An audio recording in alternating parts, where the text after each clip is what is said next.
Hello guys, आज जो हम वीडियो बनाने वाले हैं वो है BCOC 138 कॉस्ट अकाउंटेंट। हम इसमें जो उसका असाइनमेंट है 2022-23 का, हम उसमें इसके जितने भी प्रैक्टिकल क्वेश्चंस हैं वो हम इस वीडियो में डालेंगे। तो ये वीडियो मतलब प्रैक्टिकल क्वेश्चंस की है जो कि असाइनमेंट 2022 और 23 के BCOC 138 में है, जिसकी फुल फॉर्म है cost accounting. Now let us start our video. अब असाइनमेंट्स में जो पहला क्वेश्चन था वो था क्वेश्चन नंबर 2, जो था from the following particulars of a manufacturing firm prepare the cost sheet showing.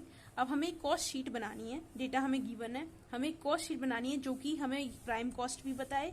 हमें एक ही कॉस्ट शीट बनानी है, इसमें कॉस्ट शीट नहीं लिखा है, एक ही कॉस्ट शीट लिखा है जो कि प्राइम कॉस्ट भी दिखाए, वर्क कॉस्ट भी दिखाए, कॉस्ट ऑफ प्रोडक्शन भी दिखाए और कॉस्ट ऑफ सेल्स भी दिखाए। अब हम सारी चीज, तो अब हमें इसका मैनर देखना होगा कि पहले हम क्या प्राइम कॉस्ट में, सबसे पहले हमें इसमें ये पता होना चाहिए कि प्राइम कॉस्ट में क्या क्या इंक्लूड होता है। लाइक प्राइम कॉस्ट में पहली चीज क्या क्या इंक्लूड होता है, फिर उसमें क्या ऐड करें कि वर्क कॉस्ट आ जाए, फिर उसमें क्या ऐड करें कॉस्ट ऑफ प्रोडक्शन आ जाए, और फिर फाइनली जो कॉस्ट ऑफ सेल्स होती है हमारी, वो हमें जो मतलब जैसे कोई प्रोडक्ट है उसकी जो सेल होती है। अब सबसे पहले प्राइम कॉस्ट क्या होती है कि जो नॉर्मल डायरेक्ट कॉस्ट जो हमारी लगी, उसके बाद जो वर्क कॉस्ट होती है वो जो लेबर ने काम वगैरह किया या बाकी जो लगी। कॉस्ट ऑफ प्रोडक्शन मतलब अगर हमें इसको, अगर ये जो प्रोडक्ट है, अगर इसमें कॉस्ट ऑफ प्रोडक्शन का मतलब क्या होता है, कॉस्ट ऑफ प्रोडक्शन मींस कि इसको प्रोड्यूस करने में कितनी कॉस्ट लगी, लाइक फैक्ट्री कॉस्ट, ओवरहेड वगैरह जितने भी हम ऐड कर दें तो वो होती है कॉस्ट ऑफ प्रोडक्शन। और दूसरा जब कॉस्ट ऑफ सेल आती है तो वो होता है कि अगर हमने प्रोडक्ट को, सिर्फ हमने प्रोडक्ट बना दिया, इसका मतलब ये नहीं ना कि वो सेल हो जाएगा। सेल करने के लिए हमें क्या करना पड़ता है, सेल करने के लिए हमें उस प्रोडक्ट को एडवर्टाइजमेंट करनी पड़ती है, उसको थोड़ा सा उसमें सैंपल भी देने पड़ते हैं, तो वो सब कॉस्ट में तो इंक्लूड होता है हमारा। तो सबसे पहले हमें इसमें क्या है, कॉस्ट ऑफ मटेरियल। अब हमें कि 1 जनवरी 2018 में हमारी जो कॉस्ट गिवन है वो है 40,000। दूसरा परचेज ऑफ मटेरियल दिया हुआ है, डायरेक्ट मटेरियल कॉस्ट जो है वो है 11 lakh. Cost of finished good मतलब, अब इसमें ये cost of finished good on, अब फिनिश गुड मतलब ये कॉस्ट ऑफ फिनिश गुड मतलब ये होगा हमारा opening stock. Opening stock 5,000 unit हमारा ओपनिंग है, उसकी वैल्यू है 50,000।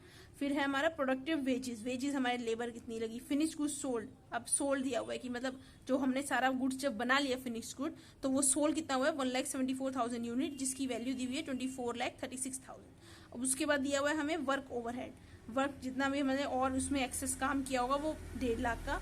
ऑफिस एक्सपेंसेस दिए हुए हैं 1 lakh. Selling and distribution expense 1,74,000। Stock of material on 31 दिसंबर 2018।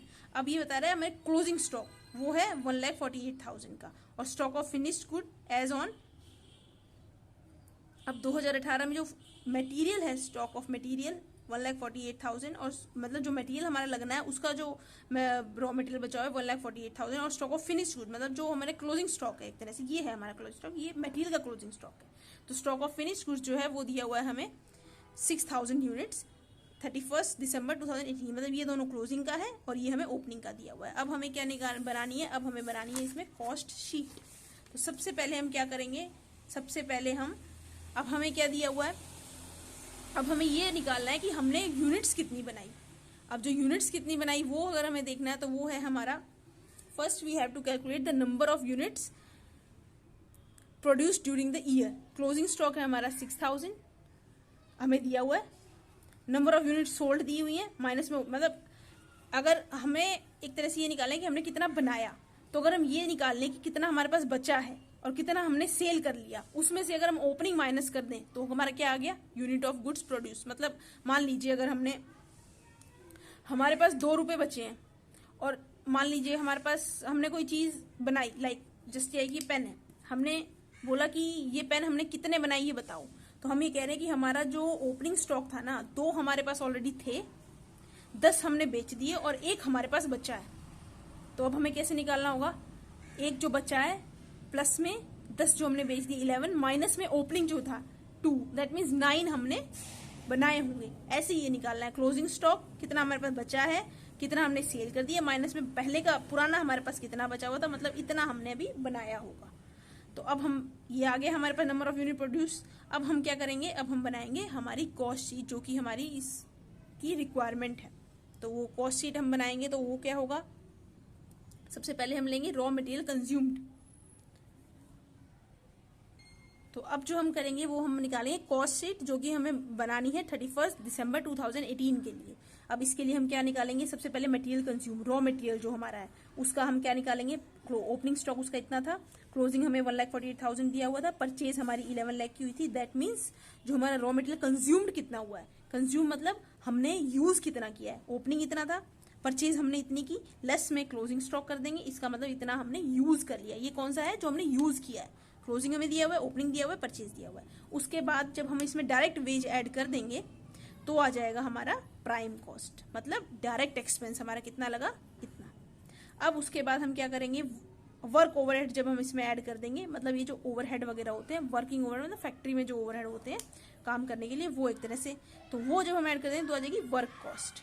अब वर्क कॉस्ट में जब ऑफिस ओवरहेड ऐड कर देंगे तो कॉस्ट ऑफ प्रोडक्शन आ जाएगी 7,42,000। ये कितने की आई, 1,75,000 यूनिट, जो कि हमने ऊपर से निकाले थे, जो कि हमने यहाँ देखा था। हमारी जो कॉस्ट ऑफ प्रोडक्शन है, मतलब कॉस्ट ऑफ प्रोडक्शन किस पे लगेगी, जितना हम प्रोड्यूस करेंगे, प्रोड्यूस हमने किया है 1,75,000, तो जो इस 17,42,000 जो हमारी कॉस्ट है वो 1,75,000 जो हमने बनाए हैं उसी की कॉस्ट होगी ना। अब इससे हम क्या करेंगे, अब हम इसे निकालेंगे cost of production per unit. अब हमने पर यूनिट जब निकाली तो एक यूनिट को प्रोड्यूस करने की कॉस्ट जो निकली वो लगेगी 9.95। अब आता है इसमें opening stock of finish good. अब ये तो है हमारा कॉस्ट ऑफ प्रोडक्शन। अब जब हम इसमें ऐड कर देंगे opening stock of finish good, closing stock of finish good, तो ये आ गया 17,32,300। अब ये क्या है, 1,74,000 की, क्योंकि क्लोजिंग तो ये बचा है ना हमारा, हमने जो सेल किया था, सॉरी हमने जो सेल किया था वो निकला था 1,74,000। अब इसमें जब हम ओपनिंग की ऐड कर देंगे और क्लोजिंग का माइनस कर देंगे, दैट मीन्स हमारे जो सेल किया है ना उसकी कॉस्ट इतनी है। अब ये तो है 1,74,000 की, अब इसकी पर यूनिट निकालनी होगी तो वो होगी डिवाइड बाय 1,70,000। अब यहाँ पर 1,75,000 से डिवाइड करेंगे, यहाँ 174 से, क्योंकि यहाँ 175 जो है, ये 175 जो है ये है हमारी कॉस्ट प्रोड्यूस कितना किया, और ये है हमने सोल्ड कितना किया। तो जो कॉस्ट ऑफ सेल्स निकालेंगे वो तो उसी पे निकलेगी जो हमने कॉस्ट जो हमने सेल किया है, दैट मीन्स इतना। अब सेलिंग एंड डिस्ट्रीब्यूशन एक्सपेंस अगर हमने इतना ऐड कर दिया तो ये हो गया हमारा 19,06,300, ये आ गई कॉस्ट ऑफ सेल। अब पर यूनिट सेल की निकालनी है तो वो निकालनी है 1,74,000 से डिवाइड कर देंगे तो 10.94 आई इनकी पर यूनिट सेल। अब लेस कर देंगे हम इसमें से सेल हमारी कितनी है 24,36,000 की, ये है पैसे में सेल और ये यूनिट में, तो पैसे में 2436, तो प्रॉफिट आया इतना। अब हम ये निकाल देंगे पर यूनिट, हालांकि पूछा तो कॉस्ट ऑफ सेल तक ही है पर हम ये भी निकाल सकते हैं प्रॉफिट इतना इतना, और पर यूनिट का हमारा प्रॉफिट हुआ 3.04। अब इसमें नेक्स्ट क्वेश्चन जो था हमारा प्रैक्टिकल क्वेश्चन वो था द स्टैंडर्ड, ये था एक तरह से रेट निकालने के लिए, टाइम रेट निकालने के लिए, अर्निंग पर आवर जो भी है इसमें दिया हुआ, लाइक अर्निंग पर आवर दी हुई है, time rate, piece rate, Halsey plan, Rowan plan. तो सबसे पहले इसमें दिया हुआ है the standard time allowed to complete ये विजिबल है ना, हाँ ये विजिबल है। The standard time allowed to complete a job is 100 hours, मतलब अगर स्टैंडर्ड टाइम हमें जो दिया गया है टाइम वो है 100 hours, and the hourly rate of wage rate is 5। मतलब हमने ये सोचा है कि कोई काम अगर दिया जाता है तो वो 100 घंटे में पूरा हो जाना चाहिए, स्टैंडर्ड टाइम मतलब चाहिए 100 घंटे में पूरा हो जाना चाहिए, और 1 घंटे का वेज रेट 5 है, तो मतलब 500 रुपए हमारी कॉस्ट होनी चाहिए। The actual time taken by worker to complete the, अब वर्कर क्या थे वो ज्यादा, मतलब हमारे काम वाले वर्कर थे या एफिशिएंट ज्यादा थे, तो उन्होंने 100 घंटे का काम 80 घंटे में कंप्लीट कर दिया। अब इसमें क्या निकालना है, the total wage, calculate the total wages of worker on the basis of time rate. Time के हिसाब से निकालेंगे तो टोटल वेजेस कितना लगेगा, पीस के हिसाब से निकालेंगे तो पर पीस कितना रेट आएगा, हालसे प्लान के अकॉर्डिंग निकालेंगे, और इनका जो है ये फॉर्मूला होता है, ये चारों का फॉर्मूला होता है, ये फॉर्मूला हमें याद रखना पड़ेगा। तो फॉर्मूला जो होता है, और also compare the effective earning per our under the above method. अब ये कहा है कि इनमें ना इफेक्टिव अर्निंग पर आवर, अब पर आवर अर्निंग भी हमें बतानी है कि एक आवर में एक एम्प्लॉय ने कितनी अर्निंग की। लाइक अगर हमने 80 घंटे में उन्होंने काम किया और 1 घंटे का 5 के हिसाब से, तो पर आवर 1 घंटे में उन्होंने कितना कमाया। तो सबसे पहले अब हम क्या करेंगे, अब हम टोटल वेजेस कैलकुलेट करेंगे। टोटल वेजेस हम कैसे कैलकुलेट करेंगे, सबसे पहले हम टाइम रेट निकालेंगे।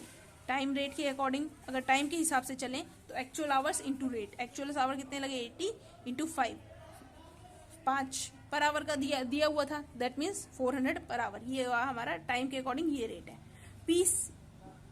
पीस रेट या वेज रेट के हिसाब से निकालेंगे तो वो क्या है 100 आवर्स लगने चाहिए थे, क्योंकि मटेरियल तो उतना ही बना होगा, तो तो 100 आवर्स इंटू 5, मतलब इन्होंने जो काम करके दिया है वो 100 आवर्स का काम करके दिया है। तो पीस के हिसाब से अगर देखा जाए कि पीस अगर बने होंगे, मान लीजिए 100 आवर्स में 100 ही पीसेस बने हैं, तो उन्होंने 100 पीसेस 80 घंटे में बना दिए। तो पीस के हिसाब से अगर देखा जाए तो उन्होंने 100 ही बनाए, तो 100 इंटू 500।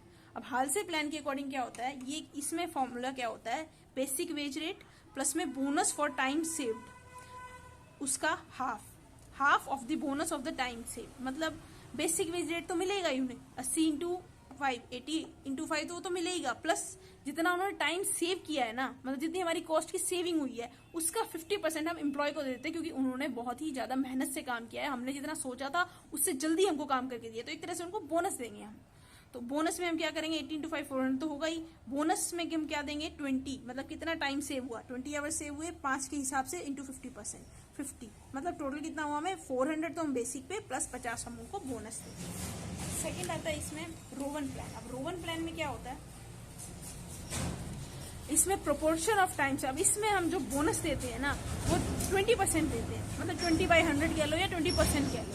तो इसमें क्या होता है, basic wage rate plus basic wage rate into proportion of time से। अब 80 इंटू 5 ये आया 80 इंटू 5,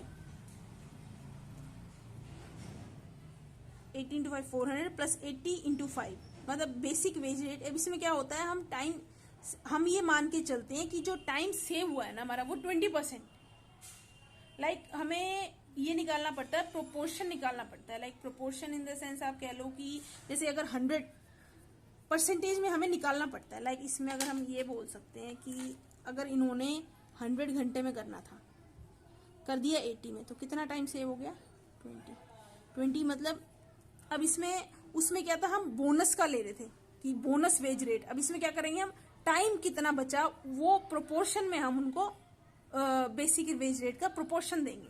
मतलब अगर 100 घंटे में होना था और 80 में हो गया, दैट मीन्स 20 आवर्स बच गए। अब हमें ये निकालनी है इसकी परसेंटेज, कितना परसेंट उन्होंने आवर्स बचाए, तो कितना परसेंट बचाए, दैट इज 20%। 20% बचाए, तो अब हम क्या करेंगे, बेसिक वेज रेट तो वो देंगे ही देंगे, plus basic veg proportion of time save, that is basic veg. या तो यहाँ पर हम ये भी लिख सकते थे कि 400 का 20%, 80 एक ही बात है, या 80 basic wage rate into proportion मतलब 20%, दैट इज 80। अब हम क्या निकालेंगे, इफेक्टिव अर्निंग पर आवर। अब पर आवर की अर्निंग अगर निकालनी है हमें, तो सबसे पहले हम क्या करेंगे, हर मेथड के अंदर जितना हमारा कॉस्ट आई है ना वो हम ऊपर न्यूमरेटर में लिखेंगे, और डिनोमिनेटर में क्या आएगा, आवर्स, जितने आवर्स लगे। आवर्स तो किसी भी मेथड से निकालो, आवर्स तो सेम ही लगे ना 80। इनका जो वेज आया है, वेजेस जो आए हैं वो अलग अलग है, किसी में 400, 5, तो न्यूमरेटर इसमें चेंज होगा, डिनोमिनेटर इसमें चेंज नहीं होगा। तो टाइम रेट का टाइम रेट के हिसाब से निकाल देंगे, पीस वेज रेट का पीस के हिसाब से, डिनोमिनेटर सेम रहेगा क्योंकि आवर्स जो है वो सेम लगे हैं। Thank you for watching this video. अब हम क्या कर रहे हैं ना, जनरली क्या होता था, हम अपने वीडियोस के नीचे PDF देते थे। अब क्या है कि आपको ना, जो अगर आपको इसका स्क्रीनशॉट लेना है तो वो हम शॉर्ट्स में डालेंगे, तो वहां से आप स्क्रीनशॉट ले सकते हो। अदरवाइज बाकी जो बचे हुए असाइनमेंट्स हैं वो भी हमारे रेगुलरली अब आते रहेंगे। तो थैंक यू फॉर वॉचिंग।